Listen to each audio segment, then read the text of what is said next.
All right. Thank you, Chairman. I was able to hear the other opening statements. I was just having a hard time connecting myself. All right. So, I know the feeling, Mr. Zuckerberg. Chairman Wicker, Ranking Member Cantwell, and members of the committee, every day, millions of Americans use the internet to share their experiences and discuss issues that matter to them. Setting the rules for online discourse is an important challenge for our society, and there are principles at stake that go beyond any one platform. How do we balance free expression and safety? How do we define what is dangerous? Who should decide? I don't believe that private companies should be making so many decisions about these issues by themselves. And at Facebook, we often have to balance competing equities. Sometimes the best approach from a safety or security perspective isn't the best for privacy or free expression. So we work with experts across society to strike the right balance. We don't always get it right, but we try to be fair and consistent. The reality is that people have very different ideas and views about where the lines should be. Democrats often say that we don't remove enough content, and Republicans often say we remove too much. I expect that we'll hear some of those criticisms today. And the fact that both sides criticize us doesn't mean that we're getting this right. But it does mean that there are real disagreements about where the limits of online speech should be. And I think that's understandable. People can reasonably disagree about where to draw the lines. That's a hallmark of democratic societies, especially here in the US with our strong First Amendment tradition.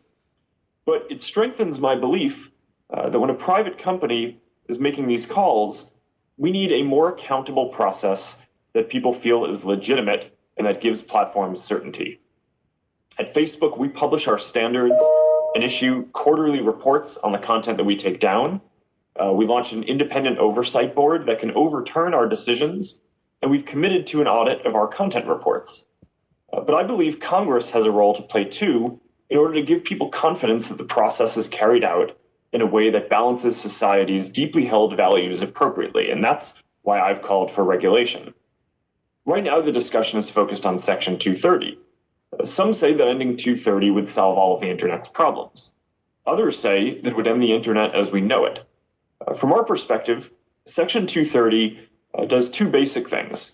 First, it encourages free expression, which is fundamentally important. Without 230, platforms could potentially be held liable for everything that people say. They'd face much greater pressure to take down more content to avoid legal risk. Second, it allows platforms to moderate content. Without 230, platforms could face liability for basic moderation, like removing harassment that impacts the safety of their communities. Now, there's a reason why America leads in technology. Section 230 helped create the internet as we know it. It has helped new ideas get built and our companies to spread American values around the world, and we should maintain this advantage. But the internet has also evolved, and I think that Congress should update the law to make sure that it's working as intended. One important place to start would be making content moderation systems more transparent. Another would be to separate good actors from bad actors by making sure that companies can't hide behind Section 230 to avoid responsibility for intentionally facilitating illegal activity on their platforms. We're open to working with Congress on these ideas and more. I hope the changes that you make will ring true to the spirit and intent of 230. There are consequential choices to make here, and it's important that we don't prevent the next generation of ideas from being built. Now, although this hearing is about content policy, I also want to cover our election preparedness work. Voting ends in 6 days. We're in the midst of a pandemic, and there are ongoing threats to the integrity of this election. Since 2016, Facebook has made major investments to stop foreign interference. We've hired more than 35,000 people to work on safety and security. We've disrupted more than 100 networks coming from Russia, Iran, and China, and more. There were misleading people about who they are and what they're doing, including 3 just this week. This is an extraordinary election, and we've updated our policies to reflect that. We're showing people reliable information about voting and results, and we've strengthened our ads and misinformation policies. We're also running the largest voting information campaign in US history.